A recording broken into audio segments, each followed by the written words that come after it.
Magandang gabi ho, mga friend, ginabi. Meron akong nakitang October pa to October pa. Si PRRD, may babala siya Pakinggan natin. Gusto ko na bago ako umalis, ay makatikim lang man ang Pilipino na malinis na eleksyon. Ayos Kagabi ang kanyang talk to the people. Suro niya bago siya umalis, makatikim naman ng malinis na eleksyon. Di okay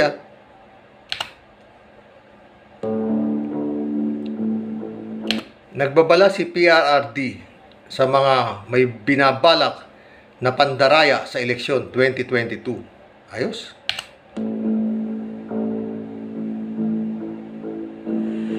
I'm warning everybody. Everybody. Kasama ko sa partido o hindi, o kaibigan kita o hindi, kalaban kita. Itong eleksyon na ito, wag kang magkamali. Kasi nandyan pa ako.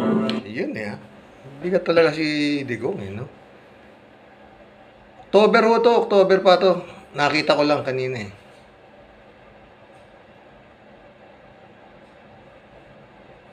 Parang nakakatakot yung mga binibitawan niya salita no? Magkamali, nandiyan lang ako. And I will just also coordinate with the COMELEC. And I will not allow fraud, tapos yung mga tigas-tigas. Hindi raw niya hindi niya raw paihintulutan ang magkaroon ng dayaan at saka yung mga tigas-tigas. Sino ba matigas? Siya lang matigas Di ba? Kaya nga nakakatakot sa kanya pati media Pati pare. Nagulat niya. Nagbabala sa mga political warlords, NPA, at mga politikong gagamit ng pera mula sa droga. Ligtas si rito? Ligtas si Aling Leni. Wala siya rito sa mga sinasabi nitong si PRRD.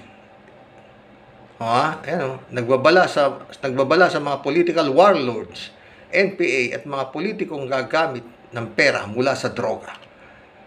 Wala si dito sa mga sinasabi niya. Hindi kasama siguro si Aling Leni rito.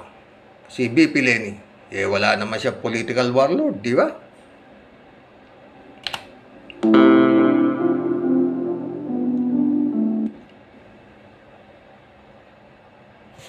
Dahil mahirap na sa politika.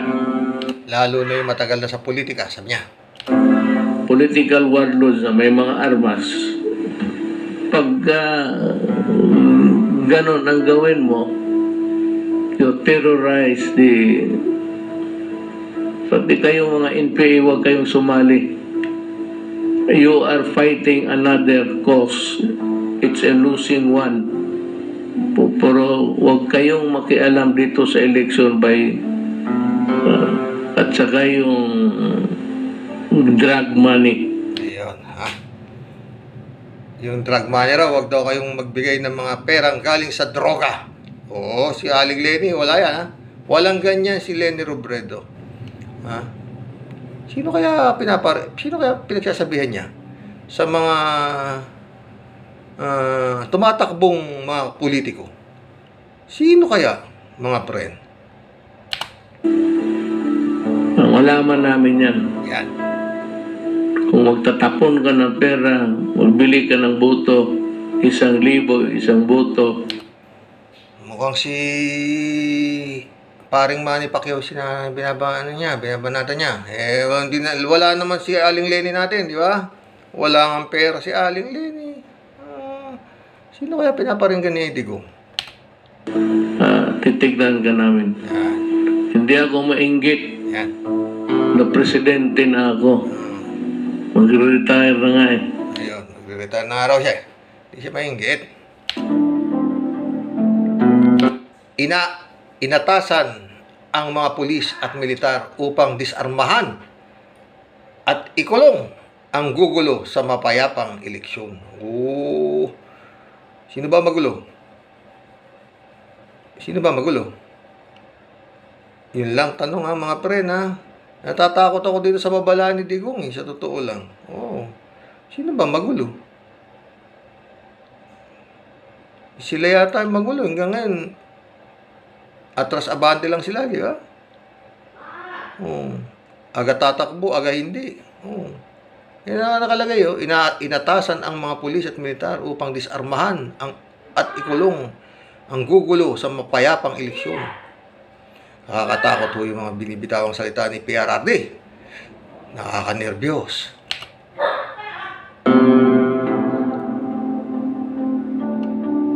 Pero gusto ko na bago ako umalis, ay makatikim lang man ang Pilipino na malinis na eleksyon. Iyon ang nagustuhan ko sa lahat doon, mga friend. Bago siya umalis, makatikim naman daw ang Pilipino ng malinis na eleksyon. Sino ba nagdudumi dyan sa eleksyon? Sino ba pinaparinggan nito? Malinis naman yung eleksyon, nung nakaraang eleksyon. Marumi ba? Oh, mga pre naman. Nangkagulo lang doon dahil nga nag-file si BBM ng protesta na siya ay nadaya, di ba? Oh. At hindi naman napatunayan, Mr. President. Sa kanila pa lahat. Teka. Sino bang may kapasidad na mandaya o sakasakali naman? Mr. President. Sino bang duda niya? May tamang duda siya eh. Na mag-ingat kayo, huwag kayong mandadaya. Sino ba may kapasidad mandaya? Tanong lang naman. Sa kanila ako umilik Kanila yung Dennis Oy, logistics sa kanila lahat Sino may kapasidad meron mandaya?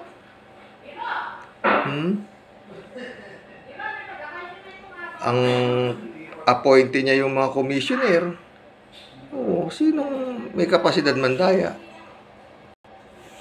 Hindi ba? Wala namang kapasidad mandaya si Alin Lenny. Wala namang kapasidad mandaya si Pacquiao.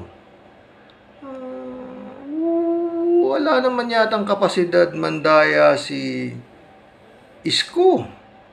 Ano pa? Wala naman yatang kapasidad mandaya din si Lacson.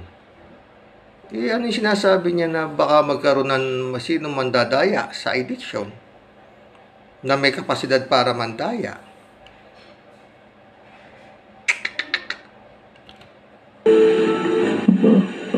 I'm especially Mindanao. I am appealing to the leaders, both sa lahat ng tribo. I said, if you do not follow a peaceful path in the elections,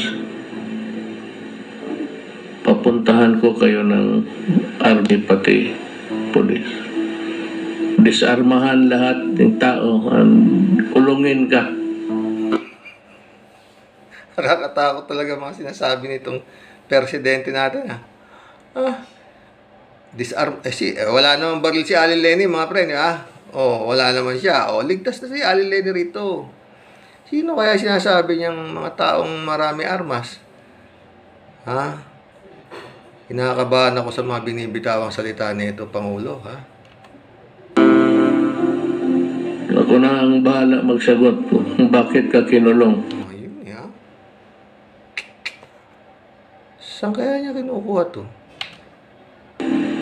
Basta mag-terrorismo kayo.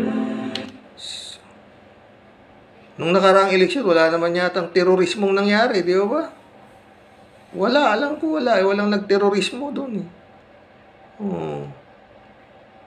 Nagbabanta siya di ba?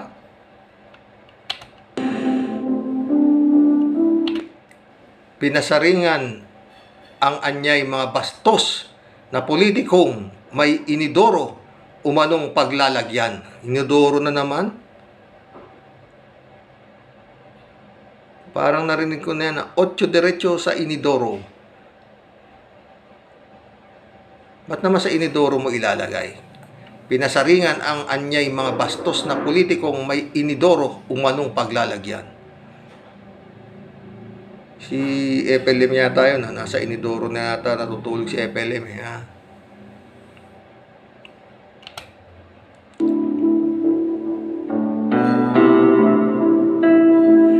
So, kayong mga citizens of the Republic of the Philippines, alam na ninyo kung sino at ano ang mga... Bitin eh, oh. Alam niya na kung sino at mga... Pero bitin ah. You know, sometimes an office, the way you handle, you conduct yourself while you are there, and you think that it is power, tapos ganun ka, that is a reflection yung pagkatao mo. Di alam kung sino ano eh, no? Kung ano sinasabi niya eh. Sino yun? So tignan lang ninyo kung sino yung Pilipino na magsigaw-sigaw sa kapwa Pilipino niya, tapos yung iba, ganun rin. May mga babae, ganun rin kabastos. Sino yung sinasabi niya, no? May inidoro naman dyan sa...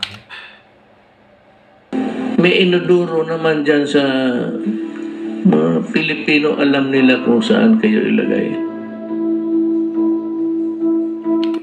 Nagpayo na ito, mga nakalagay na nagpayo na palitan at huwag nang iboto ang mga politikong luma at hindi nararapat sa gobyerno. Sino yun?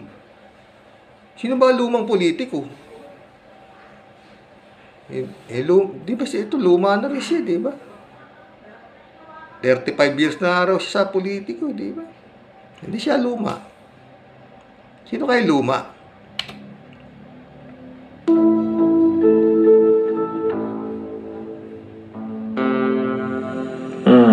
Ako kung sa ano lang, hindi naman ako naghanap ng damay kasi mag-retire na ako.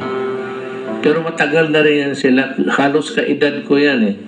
Magdidiferensya lang kami ng mga 5 years. Gano. Palitan na ninyo yan. Matagal na yan sila dyan. At napakita na nila ang talent nila. Hanggang dyan lang. Hanggang dyan lang sila. Sino nga sila? Sino yung tinutukoy niya eh, no? Malaman natin ang maya rin eh. Huwag kayo kumuha yung mga bright, mga brilliant, gano'n. Maghanap kayo ng kandidato na ordinaryo na Pilipino. Huwag daw kayo kumuha ng mga bright, mga ganun. Maghanap lang kayo ng ordinaryong mga Pilipino. Pwede na si Pacquiao, ganun. Si Robin Padilla. Sino pa? Marami pang ordinaryong Pilipino lang. Ba? Ano? Ngayon lang ako nakakita ng isang pangulo ganito magsalita. Totoo ko yun. Kaya hindi ko binoto eh. Kaso nga marami namang naniwala sa kanya hanggang sa mga oras na to. Tignan nyo the way na magsalita siya. Oh.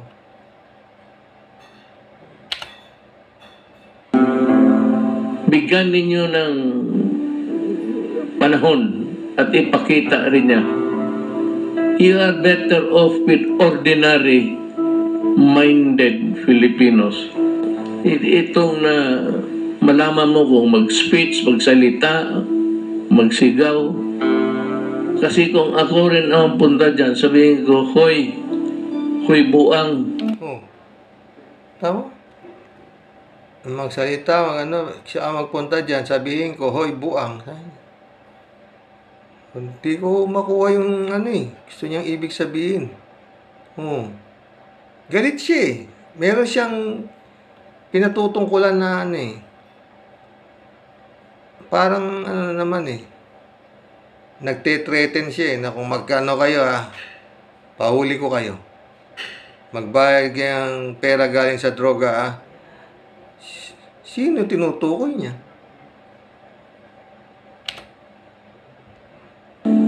Pilipino ako, Pilipino ka rin. Ang problema lang na ilagay ka dyan sa posisyon mo na hindi karapat-dapat. Time to correct this aberration.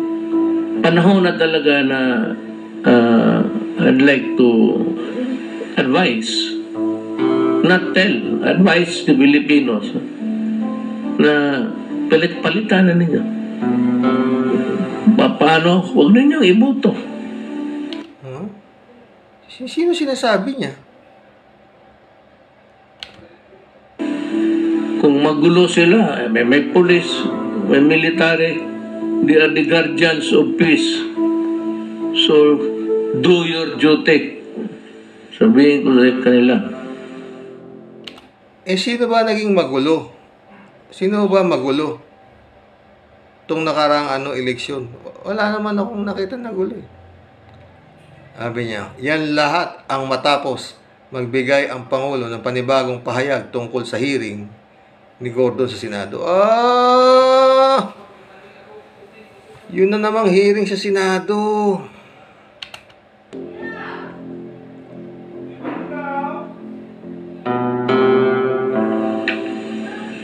I have issued a memorandum. This memorandum because we cannot allow blatant disrespect of resource persons at the ongoing hearings of the Senate Blue Ribbon Committee. Gordon, you are not God. Yun, no? Nag-asta ba namang Diyos si Gordon sa Senate hearing ng Blue Ribbon Committee? Nag-iimbestiga ko sila eh. Ito siya, sa halip na matuwa siya, bilyon ho hinahanap dun eh. Diba? Bilyon hong ninakaw nung Parmali. Tapos ganito magsalita yung presidente doon sa nag-iimbestiga. Panginoon, tao naman, mag-isip naman ho kayo, no? Ito yung biniliban ng tao. Totoo. Daway magsalita, tignan nyo nga. No? You are not God at hindi ka maaring maglarong Diyos. Naglalaro ba Diyos si Gordon sa Senado? Tatanong lang sila eh. Pangilinan, Dick Gordon, Untiveros. Halos tatatlo na lang yata nag-iimbestiga na wala na si Aimee, di ba? Dati nandun si Aimee. Tito Soto. And you cannot play God. No. You cannot continue this hearing till kingdom come. Hindi mo maaari ipagpatuloy ang pagdinig na ito until kingdom come. Binabasa niya ho yung kanya sinasabi. Binabasa niya. Sino kaya sumulat nito? Hindi mo maaaring ipagpatuloy ang pagdinig na ito until kingdom come. Hindi ko mapagdikit-dikit mga friend. Baka kayo pwede. Ako hindi ko maunawaan. Galit na galit siya yung gigil niya kay Gordon. Nandun. Kaya ito, ganito siya magsalita. Parang nang nananakot eh. Hindi mo maaaring ipagpatuloy ang pagdinig na ito until kingdom come. At may kingdom come pa. Ay, si Kibuloy pala ang spiritual advisor nito. May mga kingdom din si Kibuloy. You are not a senator forever, and the time of reckoning will come. You and the Senate cannot compromise the government. Ikaw at ang Senado ay hindi maaring ikompormiso ang pagtugon ng gobyerno sa COVID-19.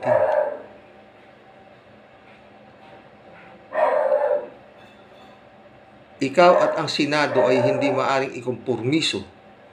Ikaw at ang Senado ay hindi maaring ikompormiso ang pagtugon ng gobyerno sa COVID-19. Kung makuha COVID-19 response by getting agents sa pamamagitan ng pagkuha ng mga namumuno sa mga ahensya. Yun, no? Kasi nga, di ba, pinapatawag si Duque sa ikalilinaw ng investigasyon, ganun. Ayaw niya. Ayaw niya. Kasi nga, busy raw sila Duque sa pagtugon sa COVID-19.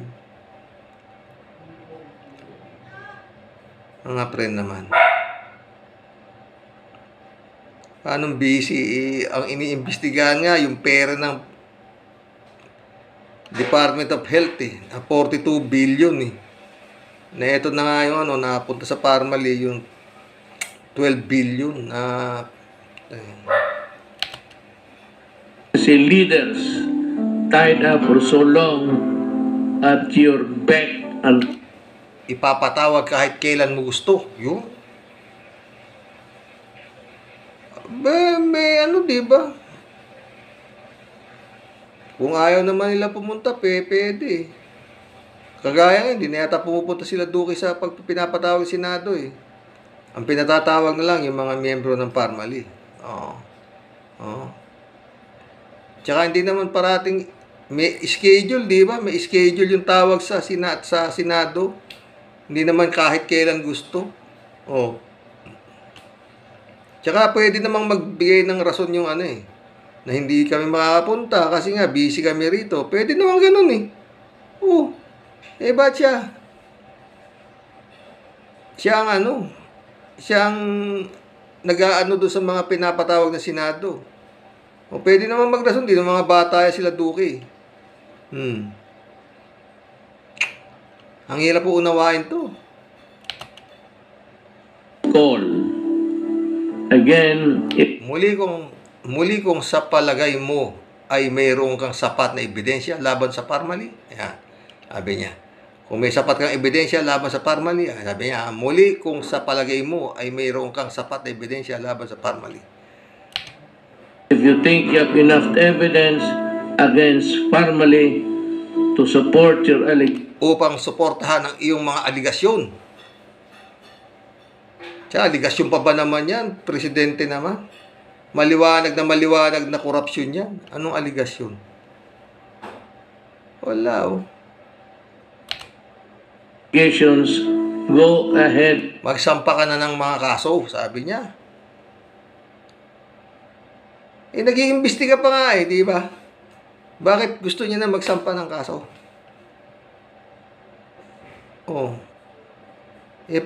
Prosecutor ho to di ba? Dapat alam niya kung paano mag-imbestiga, lalo na sa ganyang kalaking halaga. Di ko makuha. Totoo lang. And file cases against them. Laban sa kanila sa tamang korte. Sabi niya.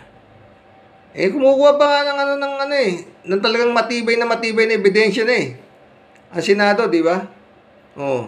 Saka sila magpapile siguro pag talagang substantiate na nila yung kanilang ebidensya na talagang malinaw pa. Sinasabi na ba ni Gordon di ba? Na bakit ka nakikialam, sabi ni Gordon galit na rin si Gordon sa kanya At the proper courts. The Senate. Ang Senado ay hindi isang criminal court, sabi niya. Hindi naman nag-criminal court, nag-iimbestiga nga yan Sinisweldohan yan, mga senador na yan, ng Pilipinas, ng kumpanya ng Pilipinas upang magbantay sa kaban ng bayan. Obligasyon nila bilang mga senador, nakakita sila ng ganyan.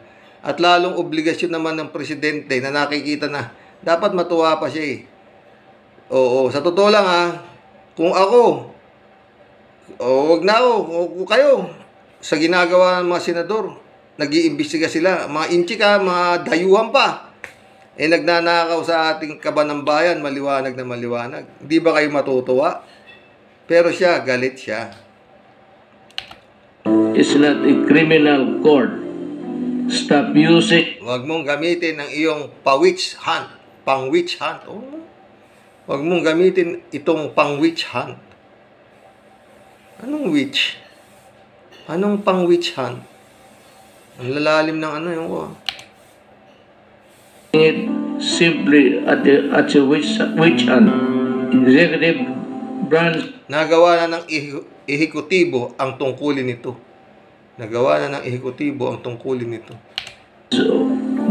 Of government did its job for Para sa agarang pagtugon sa pandemya.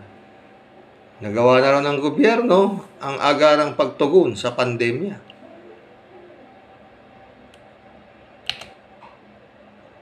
pandemic response, and there was no iota of evidence of At walang katiting na ebidensya ng overpricing.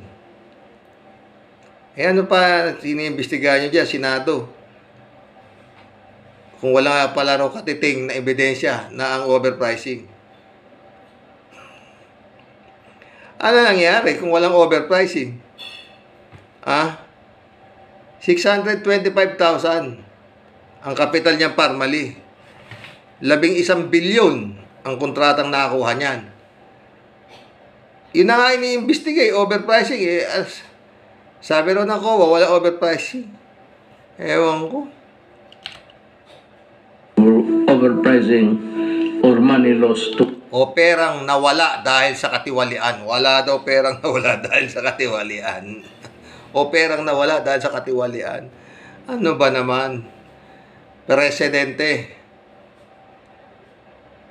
Naglipa na nga yung mga magagara sa sakyan niya, mga Diyos ko.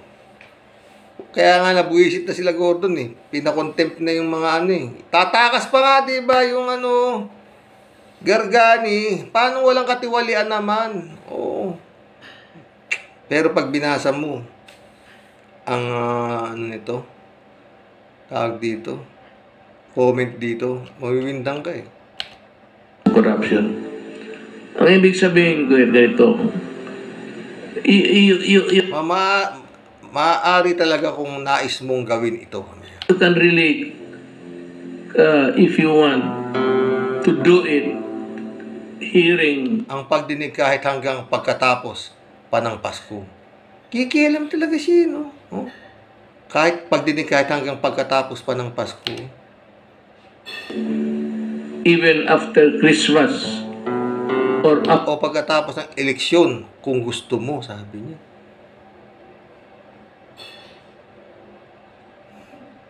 Hindi ko talaga makuha, mga friend. Bakit siya nakikialam sa investigasyon ng Senado? Hindi ko makuha. after elections, if you want. Wala kami piag lang. Kingdom come yan Ang problema yung tao ko lang. Parmali. I said, gusto. Yung Parmali, sabi ko, gusutin nyo ng husto. Gusutin nyo ng husto. Sabi niya raw. Yung Parmali, sabi ko, gusutin nyo ng husto. Uy, ano ba ginagawa ng Senado? Ninyo ng gusto. Tiri. Punitin mo kahit anong gusto mong gawin sa kumpanyang yun. Whatever you want to do with that company, huwag mo lang isali ang mga tao ko. I am not objecting to your kingdom come. Kingdom come na naman. Paano nga hindi sasali mga tao niya Si Duque nga DOH nga mga supply ng para sa health face mask, face shield. Alam nga namang sino imbestigahan? Di ba?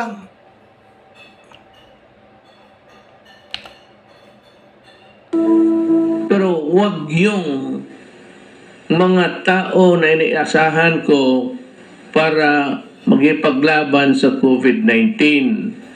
Kagaya ni Secretary Valdez, kagaya ni Secretary Duque, may halos araw-araw may dumadating na mga bakuna, either donated or bought or went to our hands through other means.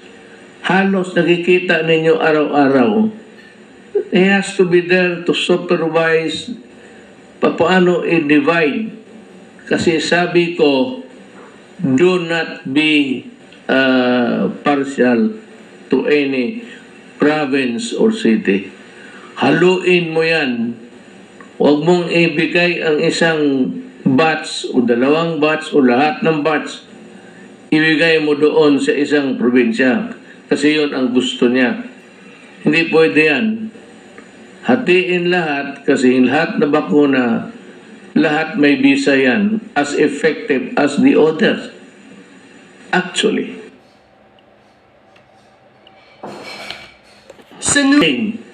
It's a matter of perception that one is higher in efficacy.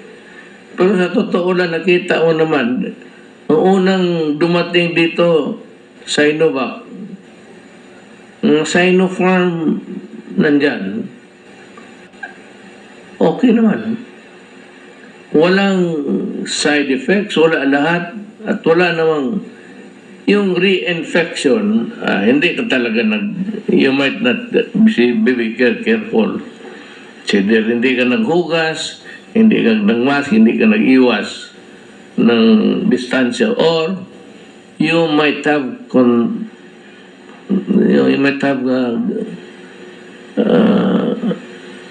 you got contaminated by yung kasama mo sa bahay. Pero kung wala lang sa awa ng Diyos, okay man ang lahat ng Sinovac na applications. Yun ang ibig kong sabihin. Hindi ko pinipigilan ang investigation ng Parmali. No, far from it. But during the investigation of Parmali, baski wala nang kasilbi-silbi yung mga tao ko nandoon, pinapatawag ninyo, at the last time ay so...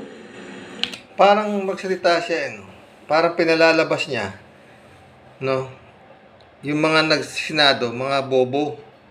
Kasi nga, pinapatawag para yung mga tao niya, maski na wala na raw kasilbi-silbi dun sa kanila.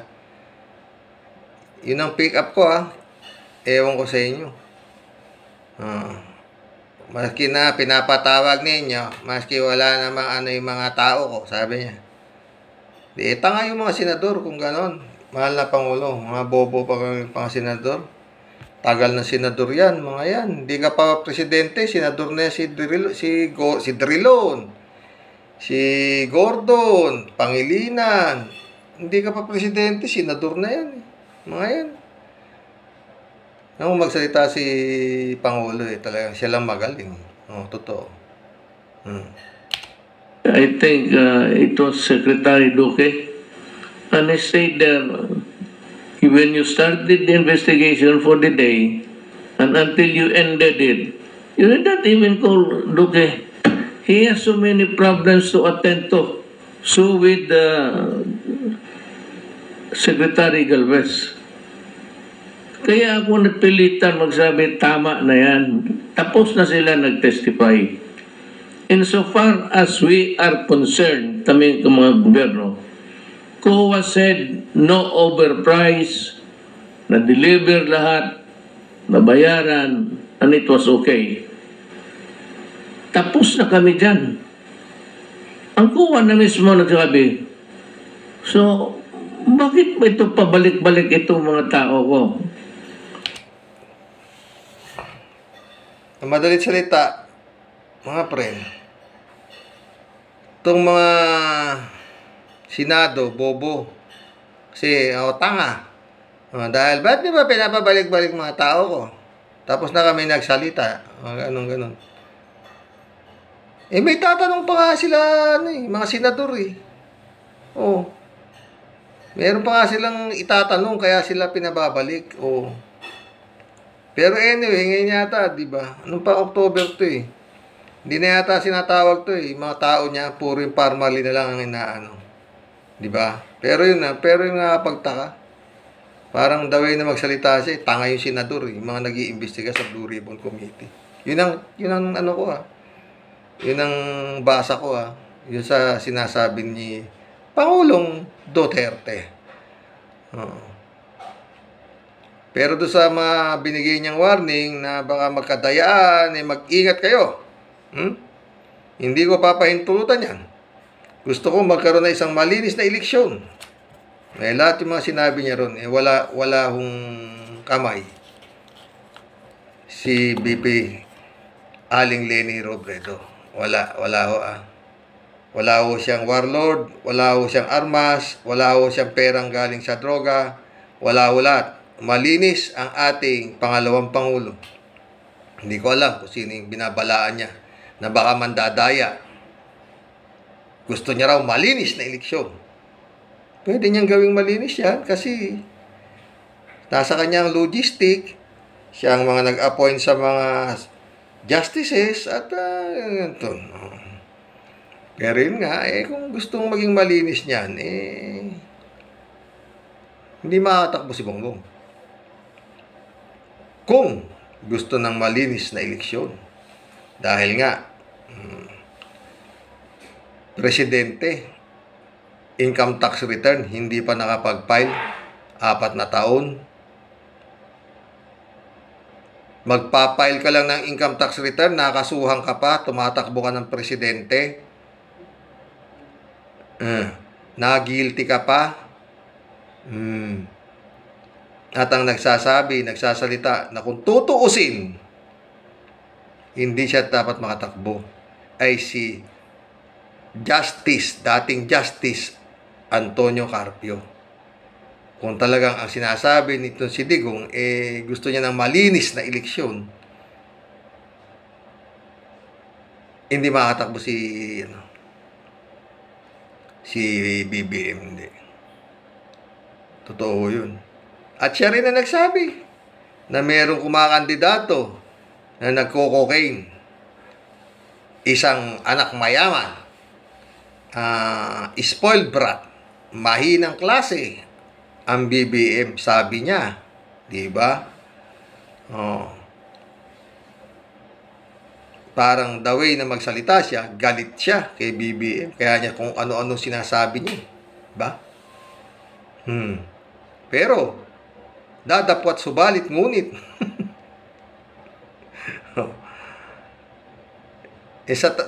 Hindi naman niya kailangan ng impluwensyahan pa ang COMELEC.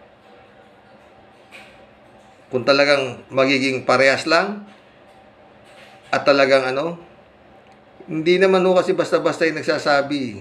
Justice Carpio, saka yung abogado, Supreme Court spokesperson si Tudor T. Law professor ho. Human right lawyer din. At hindi ho mga basta-basta. May mga diploma po yan, mga abogado, justice, oo. Hindi ho peke na mga kung saan Oxford, kung saan na diploma, wala ho. Mga bar passer ho yan, mga baka top notcher pa mga yan sa bar kasi hindi ka lang basta-basta magiging justice ng ganun-ganun lang. Di ba?